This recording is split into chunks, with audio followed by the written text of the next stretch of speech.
We are coming to our last but not least for sure graduate of the online program, and I'm proud to introduce to you Aisha Harley.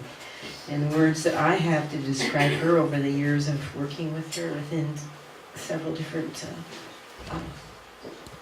workshops is like she's like bamboo. She's yielding and deep.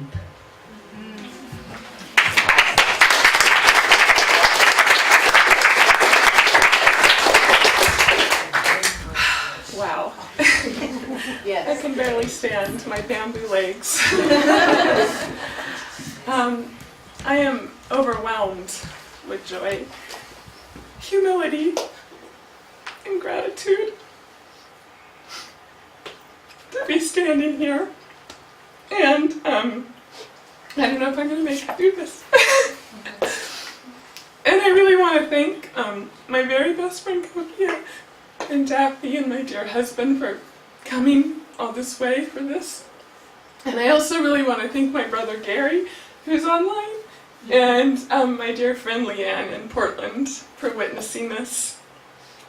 So I'm going to share with you a little bit about my family. My father Jerry was a prolific artist, a musician, and a spiritual visionary.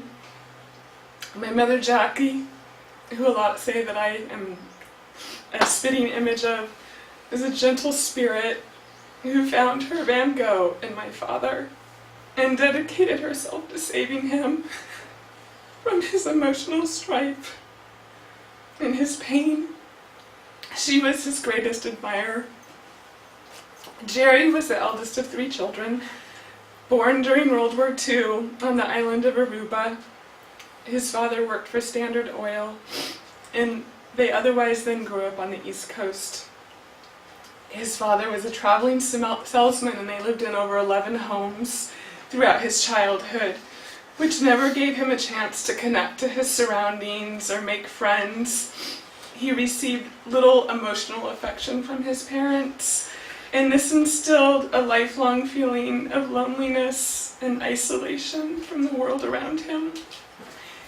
So he expressed himself in art, and expressed this early in his life, his artistic talents in drawing and music, which was really nurtured by his mother, but separated and isolated him from his disapproving father.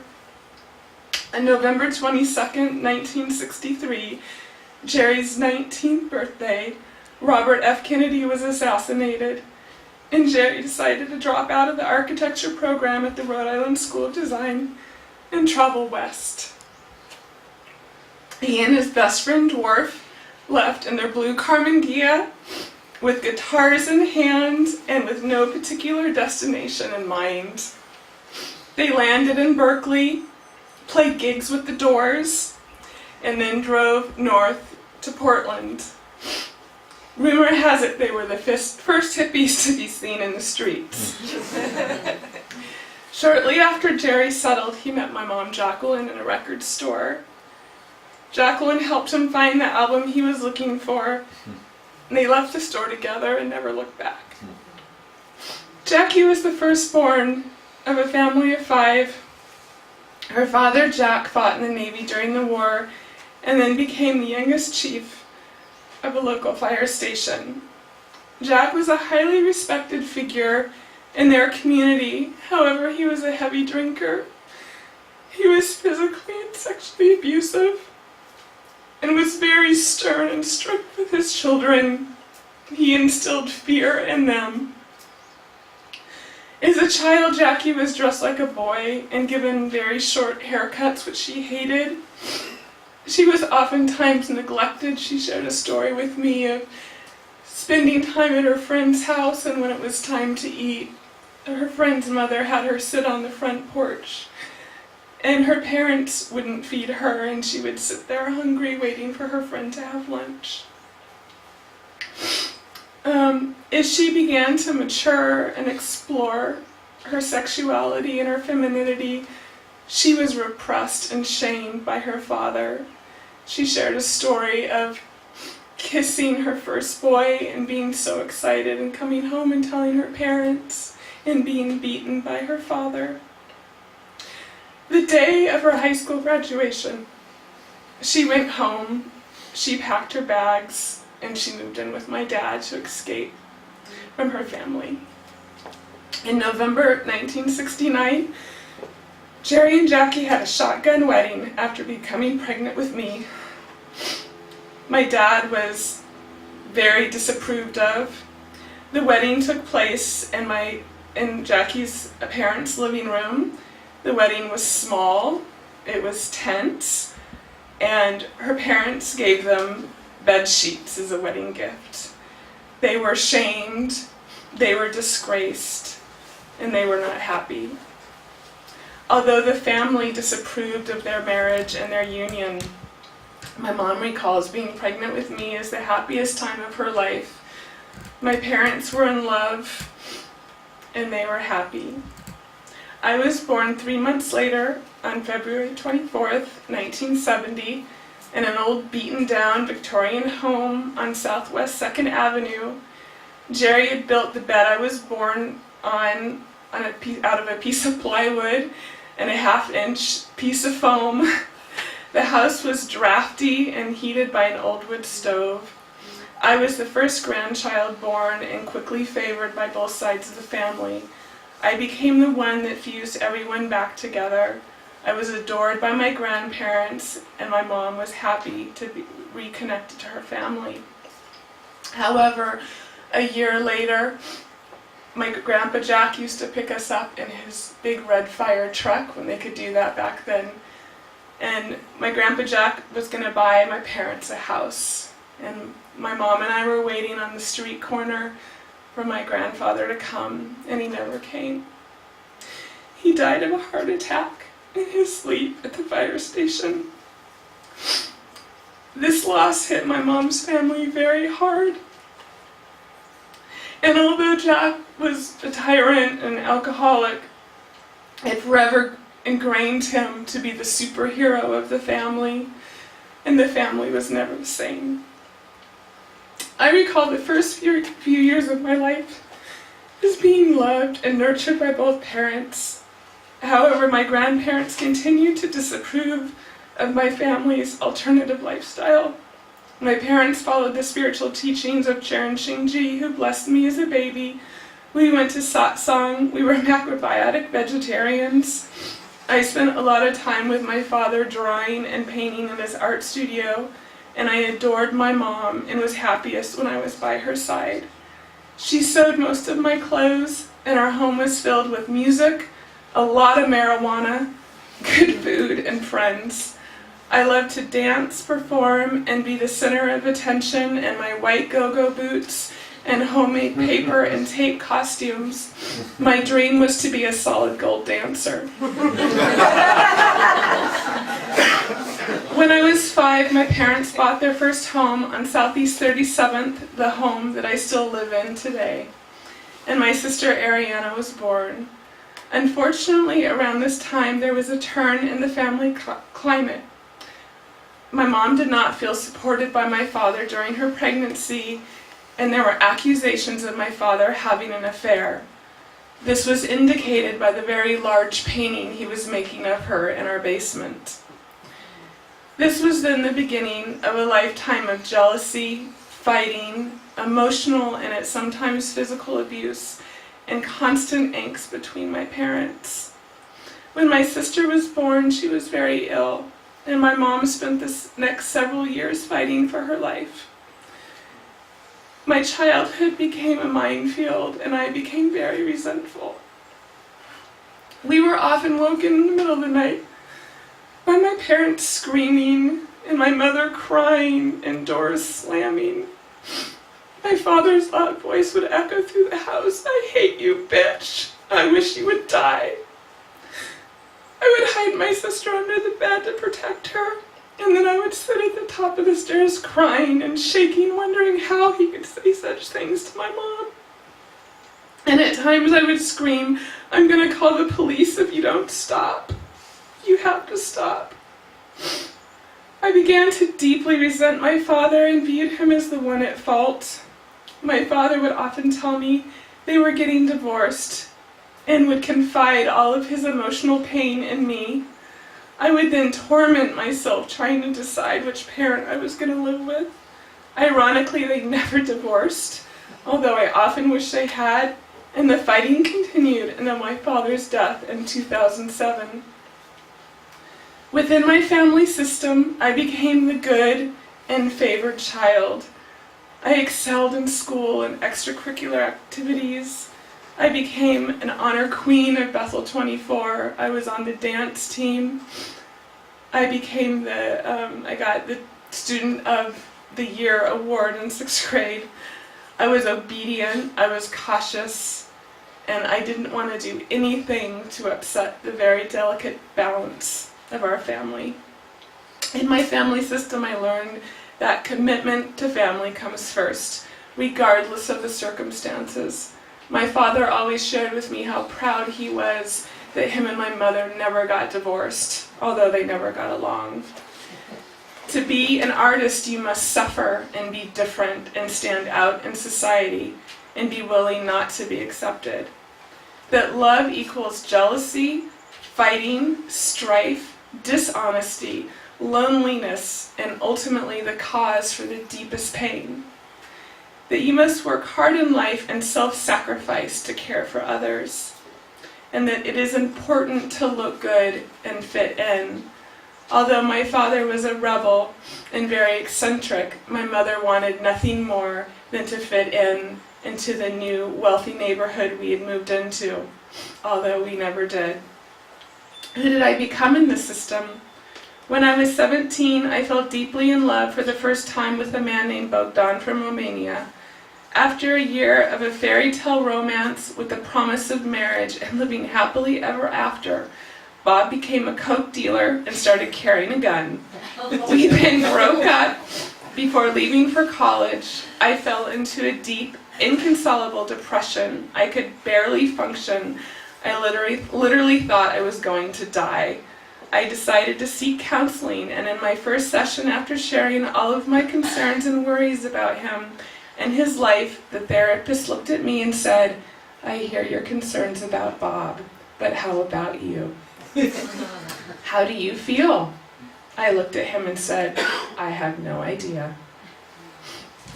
His pain was my pain, and I took it on as my job to save him. I became obsessed with saving him. I share this story because it perfectly sums up the intimate relationships that followed over the next 20 years, my deep desire to fix and save the men in my life at the cost of my own health and emotional well-being. In this system, I learned to be an overfunctioner and an overachiever. My drive to please and look good worked well in propelling my photography career, but became detrimental in my personal relationships. I learned how to run from my pain and anxiety by focusing on others. I learned that my value is based on my ability to fix and save others. I spent 10 years hoping that if I loved my ex-husband Timo enough, I could save him from his alcohol abuse. I prayed that if I loved, cooked, and cared for my father enough, I could save him from dying from cancer. What I learned is my love was not enough. I developed a fierce inner critic that also reflected out into my judgments of the world and others. I learned to hide my insecurity and anxiety behind looking good and being successful, but underneath that, I was lonely. I was sad, and I felt broken. I learned to become highly sensitive and intuitive to my surroundings. I learned to be a drama queen and define myself by all the crazy, scandalous adventures I would find myself living out. I learned I'm almost done.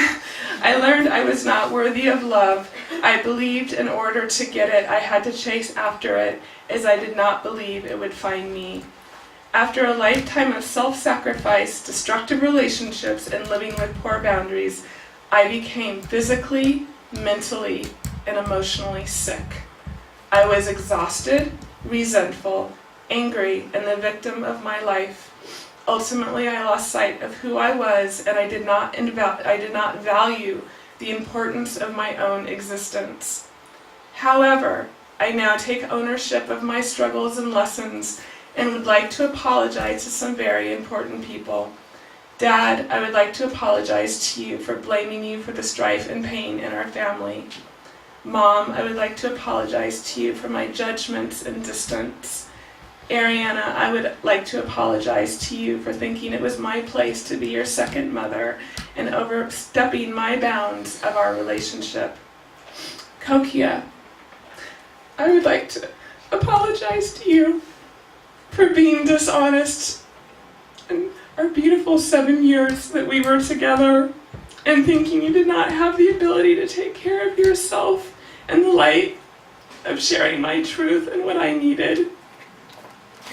Timo, I would like to apologize to you for thinking I could save you from your drinking and hoping you would become someone other than who you are. And most of all, I'd like to apologize to myself for the years of self-hatred, of guilt and shame I inflicted upon myself, for setting the bar at unachievable levels and keeping my brilliance from shining in the world. What I stand for love. I stand for healing through connection. I stand for seeing the innocence in all, and I stand for universal truth. The behavioral shifts I am committed to make is my recommitment to my spiritual practice of bhakti yoga, chanting and vibrating in God's name. I am committed to partake in activities that bring me joy, such as roller skating, dancing, cooking, and connecting with friends, and especially family. The gifts I have to extend to this world, I would like to share my gift of love, compassion, sensitivity, and intuition. I would like to extend the gift of hope and courage as someone who has walked through the darkness and re-emerged in the light. I would like to share my gift of wisdom and healing as someone who is healed from Lyme disease with emotional healing, plant medicine, and prayer. I would like to extend my gift of beauty and grace as I see the world from the eyes of an artist. I would like to thank my family, my mother Jackie, for delivering me into this world and blessing me with her unconditional love, support, and belief in all that I do. I would like to thank my father Jerry for nurturing and teaching me the ways of an artist and for laying the groundwork and opening the door to my spiritual path. Dad, you live strongly in my heart, and I feel your love and guidance every day. I would like to thank my sister Ariana for your love, friendship, and inspiration, and especially for delivering our sweet bee into our family. I am deeply moved by your brilliance and creativity and love you all with all my heart. I would like to thank my best friends Kokia and Daphne for always loving and supporting and believing in me, even though at times I did not believe in myself. And most of all, I'd like to thank my husband Larry for truly seeing the light in me and believing in me in times that I had lost sight of who I was, for loving me unconditionally every minute of every day, and for teaching me the beauty and purity of what love is really about.